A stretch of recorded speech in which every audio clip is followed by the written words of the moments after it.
Hello, good morning दोस्तों। कैसे हो आप सब? आई होप आप अच्छे होंगे। आज हम कक्षा 10 की गणित की एक एक्सरसाइज चल रही थी, वास्तविक संख्याएं। उसके अपन ने एक्सरसाइज 1.1 कंप्लीट कर ली थी। आज हम एक्सरसाइज 1.2 के बारे में डिस्कस करेंगे। चलो स्टार्ट करते हैं। ये देखो, अपनी एक्सरसाइज कौन सी है? 1.2। 1.2 में अपने कितने क्वेश्चन है? 3। फर्स्ट क्वेश्चन कहता है सिद्ध कीजिए कि अंडर रूट 5 एक अपरिमेय संख्या है। फर्स्ट क्वेश्चन पे चलते हैं अपन। फर्स्ट क्वेश्चन की अगर अपन बात करें तो अपन लिखते हैं यहाँ पे कि जो अंडर रूट 5 है,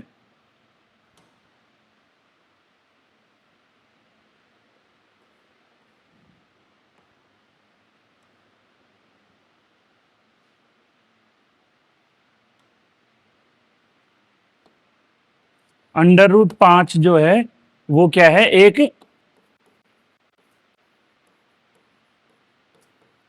अपरिमेय संख्या है। ये अपन को क्या करना है? सिद्ध करना है। अगर वो अपरिमेय संख्या है, ये सिद्ध करेंगे तो अपन को ये सिद्ध करना पड़ेगा इसमें कि वो परिमेय संख्या नहीं है। इसका जस्ट अपोजिट अपन को क्या करना पड़ेगा? सिद्ध करना पड़ेगा। तो अपन मान सकते हैं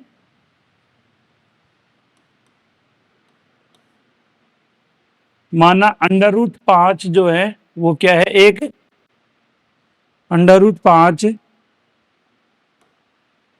एक परिमेय संख्या है।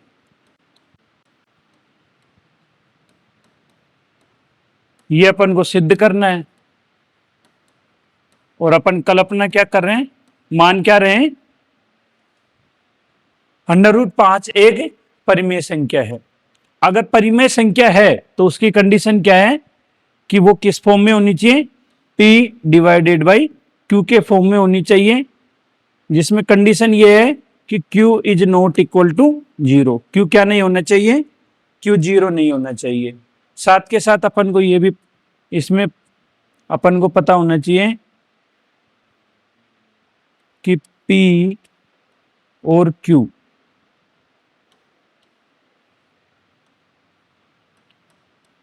P और Q एक सह अभाज्य है।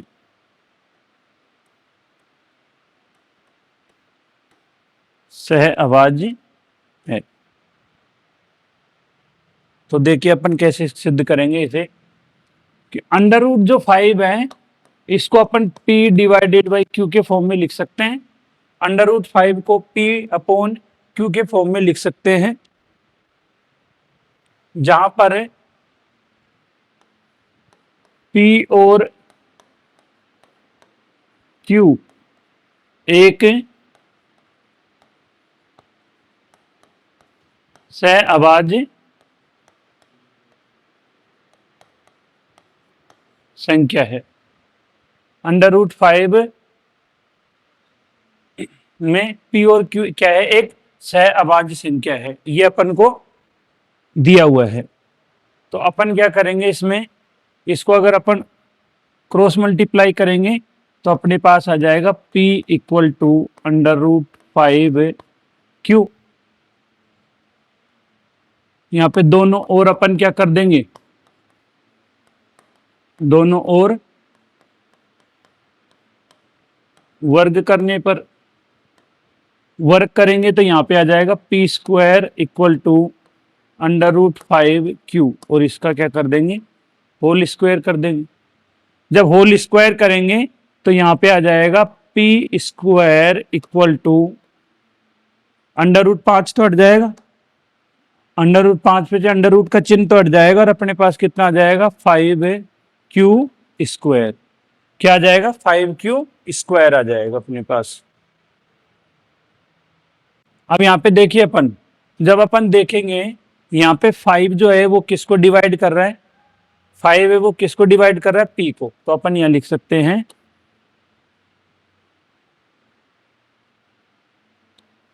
5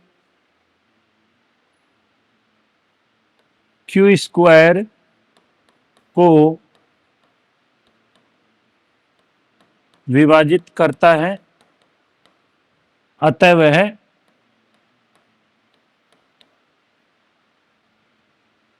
अतः 5 क्यू को भी विभाजित करेगा, करेगा कि नहीं करेगा, विभाजित करता है।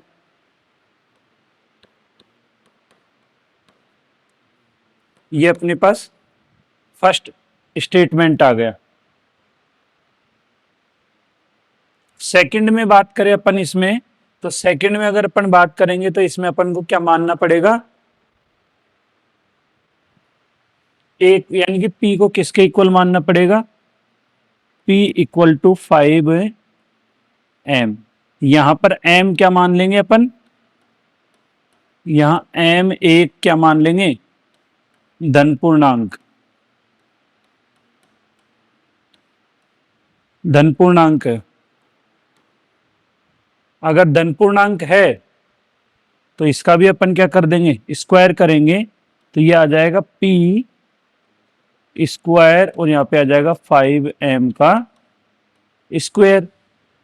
5m का स्क्वायर करेंगे तो यहाँ आ जाएगा p स्क्वायर और यहाँ आ जाएगा 25m स्क्वायर। अब p स्क्वायर की वैल्यू जो अपन किस में रख देंगे, समीकरण 1 में। तो यहाँ लिख देता हूं मैं p स्क्वायर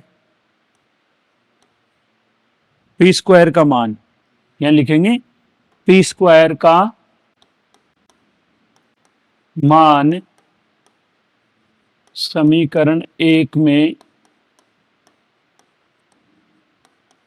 रखने पर, 1 में रखेंगे तो अपन को क्या पता चलेगा, इसमें अपन को पता चलेगा, देखो पीछे देखते हैं अपन, p स्क्वायर की वैल्यू कितनी है अपने पास, ये रही p स्क्वायर की वैल्यू ये है, तो अपन p स्क्वायर की जगह कितना रख देंगे, 25m square.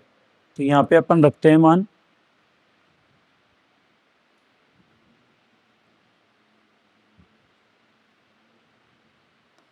25m square equal to 5q square, 5q square. ठीक है, 5 से ये कितनी 5 टाइम्स कट जाएगा। अब देखो यहाँ पे जो ये 5 है वो q स्क्वायर को भी विभाजित करेगा, तो यहाँ लिखेंगे, यहाँ 5 q स्क्वायर से विभाजित है, अतः यह 5 से भी विभाजित होगा, अतः यहाँ लिखेंगे अपन 5 किससे भी विभाजित होगा, q से भी तो विभाजित होगा, q से विभाजित होगा। ये अपना सेकंड निष्कर्ष आ गया। अब इससे अपन ने क्या सीखा, इससे अपन ने सीखा कि समीकरण 1 व समीकरण 2, समीकरण 1 व समीकरण 2 जो है उसमें 5p और q से विभाजित है। और ऐसा क्यों हुआ, क्योंकि अपन ने कल्पना क्या करी थी कि √5 एक परिमेय संख्या है, जो कि क्या है, एक विरोधाभास है। तो यहां लिखेंगे ऐसा इसलिए प्राप्त हुआ क्योंकि हमने √5 को एक परिमेय संख्या माना है, जो कि विरोधाभास है। अतः अपन कह सकते हैं, अतः √5 एक अपरिमेय संख्या है। ठीक है दोस्तों, ये था अपना फर्स्ट क्वेश्चन। अपन चलते हैं सेकंड क्वेश्चन पे। देखिए सेकंड क्वेश्चन क्या कहता है। सेकंड क्वेश्चन अपन से कहता है, सेकंड क्वेश्चन पे चलते हैं। तो सेकंड क्वेश्चन को देखेंगे अपन। तो सेकंड में भी देखिए,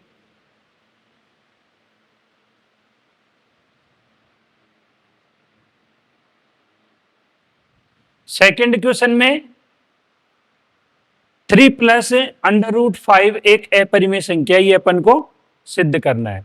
कैसे सिद्ध करेंगे देखिए, क्वेश्चन नंबर 2, इसमें दे रखा है 3 + 2 √5 एक अपरिमेय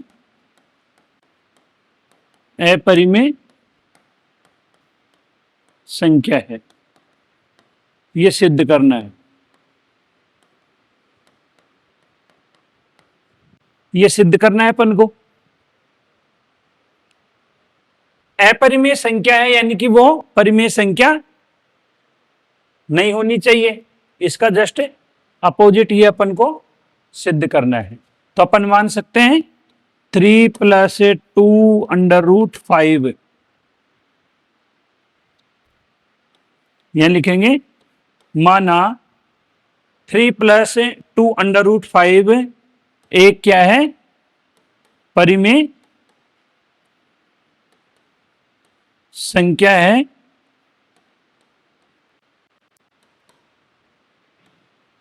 ऐसी अपन क्या कर रहे हैं, कल्पना कर रहे हैं।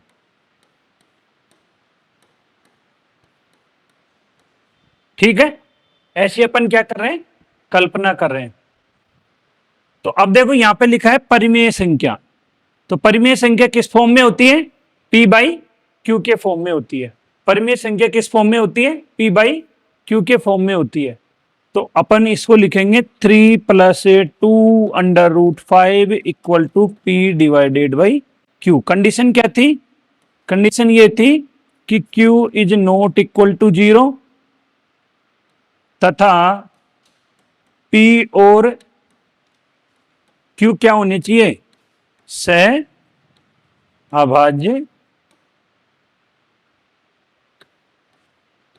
है। आगे देखिए, तो यहां लिखेंगे अपन 3 + 2 √5 = P/Q। इस फॉर्म में है ये। अब देखिए अपन ये 3 को अगर अपन इधर लेके आएंगे तो यहां पे अपना बच जाएगा 2 √5 = P/Q - 3।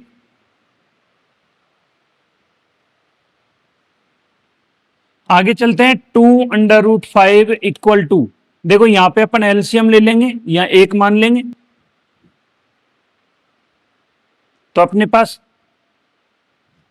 एलसीएम क्या आ जाएगा, एलसीएम आ जाएगा अपने पास √Q, सॉरी Q से ये Q डिविजिबल 1 टाइम हो जाएगा। तो अपने पास यहां बच जाएगा P- ये 1 टाइम जाएगा, यहां पे हो जाएगा 3Q। ठीक है, यहां पे देखिए अपन √5 की वैल्यू निकालेंगे तो √5 के साथ की वैल्यू जो है वो कहां चल जाएगी, बटे में। तो 2 कहां पे आ जाएगा, यहां पे। अब अपन देखते हैं कि ये जो फॉर्म है, इस तरीके का ये फॉर्म है। तो √5 तो अपन ने पिछले क्वेश्चन में देखी थी कि √5 है वो क्या है, परिमेय संख्या है। अगर √5 अपन ने परिमेय संख्या पिछले क्वेश्चन में वेरीफाई कर दिया था, तो √5 तो क्या है, परिमेय संख्या। और अपन ने पिछले स्टेटमेंट में लिखा था, देखो हमने पिछले स्टेटमेंट में क्या लिखा, यहां पे लिखा था कि P और Q एक सहभाज्य है तथा ये क्या है, सहभाज्य है। और क्या है, धन पूर्णांक भी है, तथा P और Q धन पूर्णांक भी है।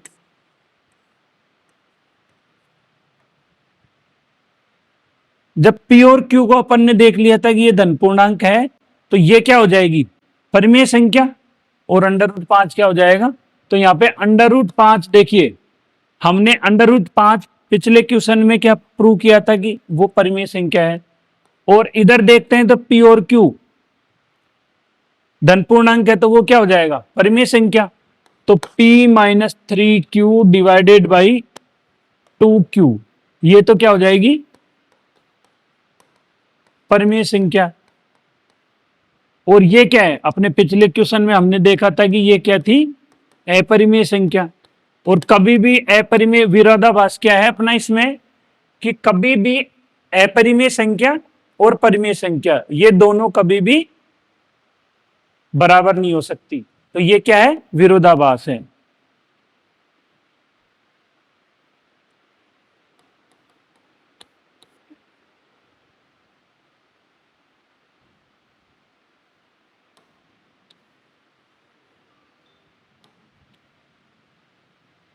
ऐसा इसलिए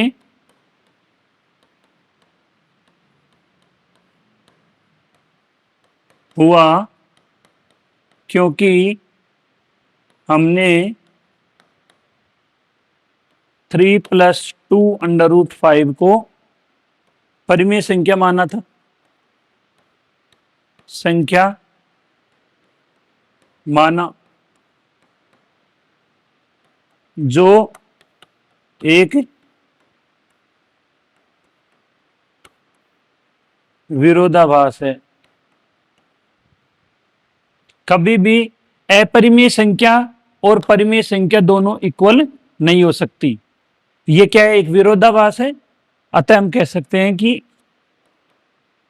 अतः 3 + 2 √5 जो है वो क्या हो जाएगी, एक अपरिमेय संख्या होगी।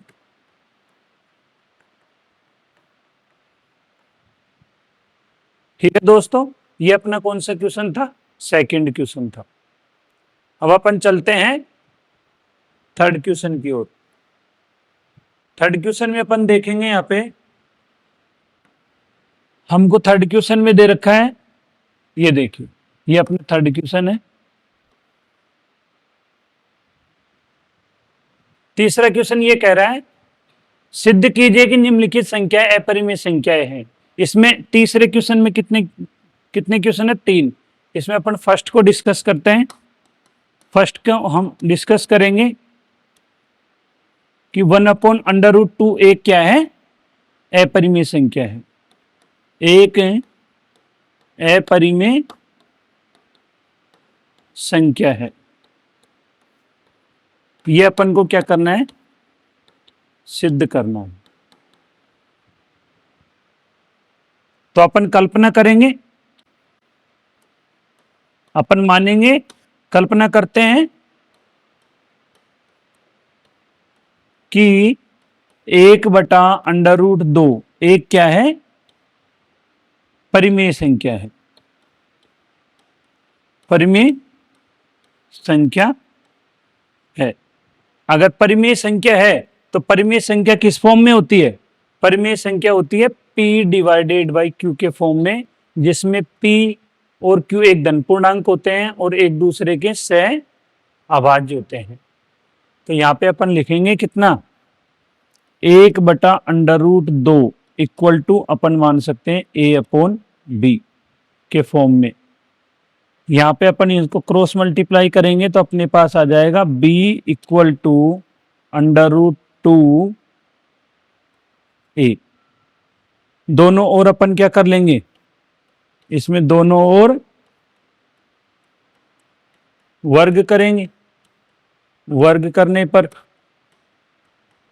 दोनों ओर वर्ग करेंगे तो देखिए क्या आएगा, यहाँ पे अपन लिखेंगे B² इक्वल टू, देखो √2 है और यहाँ पे कितना है A, इसका अपन स्क्वायर करेंगे तो √ तो क्या हो जाएगा, कैंसिल हो जाएगा, √2 स्क्वायर से कैंसिल आउट हो जाएगा और यहाँ पे आ जाएगा B square equal to 2a², right. अब यहाँ देखिए अपन को जो ये 2 है वो बी स्क्वायर को विभाजित करेगा कि नहीं करेगा, तो यहाँ पे अपन लिख सकते हैं कि 2b² को विभाजित करता है, तो ये b को भी विभाजित करेगा, अतः 2b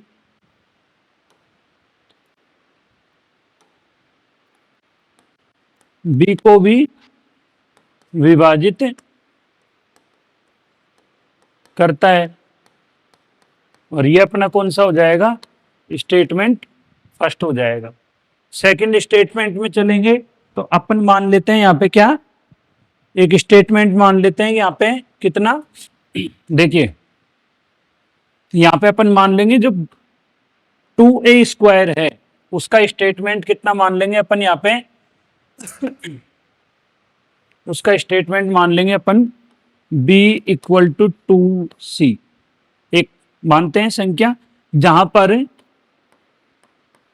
पर c एक क्या है, धन पूर्णांक है, क्या है, धन पूर्णांक है। जब c धन पूर्णांक है तो अपन देखेंगे इसका क्या कर देंगे, अपन दोनों ओर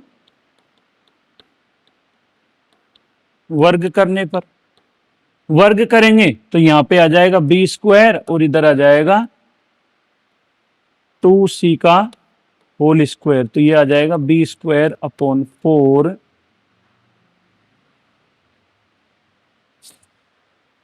यहां पे आ जाएगा 4c²। ठीक है, अपन किसकी वैल्यू रख देंगे, और ये अपना आ जाएगा स्टेटमेंट, ये अपना स्टेटमेंट आ जाएगा सेकंड। अब देखिए यहाँ पे समीकरण 1 में b² की वैल्यू कितनी है, 2a², तो यहाँ पे लिखेंगे b² का मान समीकरण 1 में रखने पर, समीकरण 1 में रखेंगे तो अपने पास वैल्यू क्या आ जाएगी, देखिए b² की वैल्यू अपन रखेंगे 4c² इक्वल टू 2a², 2 से ये 4 कैंसिल आउट हो जाएगा 2, और यहाँ पे आ जाएगा अपना 2c² इक्वल टू a²। अब देखिए जो ये 2 है वो a² को विभाजित कर रहा है कि नहीं कर रहा, तो यहाँ पे अपन लिखेंगे कि 2a² को विभाजित करता है। जब a² को विभाजित करता है तो 2a को भी विभाजित करेगा, विभाजित करता है। और ये क्या है, अपना सेकंड विरोधाभास है, सेकंड स्टेटमेंट है। तो सेकंड और फर्स्ट स्टेटमेंट से अपन देखते हैं समीकरण 1 व समीकरण 2 से जो 2 है वो a और b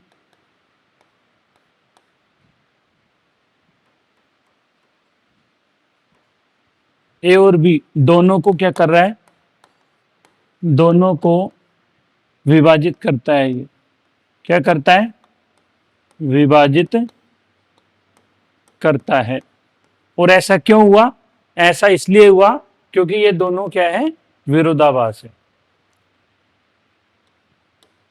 ऐसा इसलिए हुआ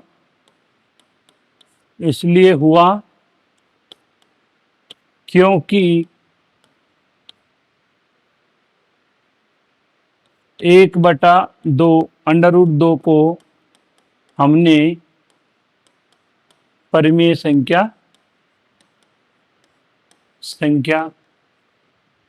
माना, जो कि विरोधाभास है। अतः हम कह सकते हैं, अतः 1/√2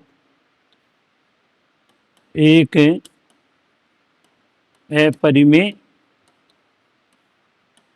संख्या है। आई होप समझ में आया होगा आपके। ये थी अपनी एक्सरसाइज 1.2।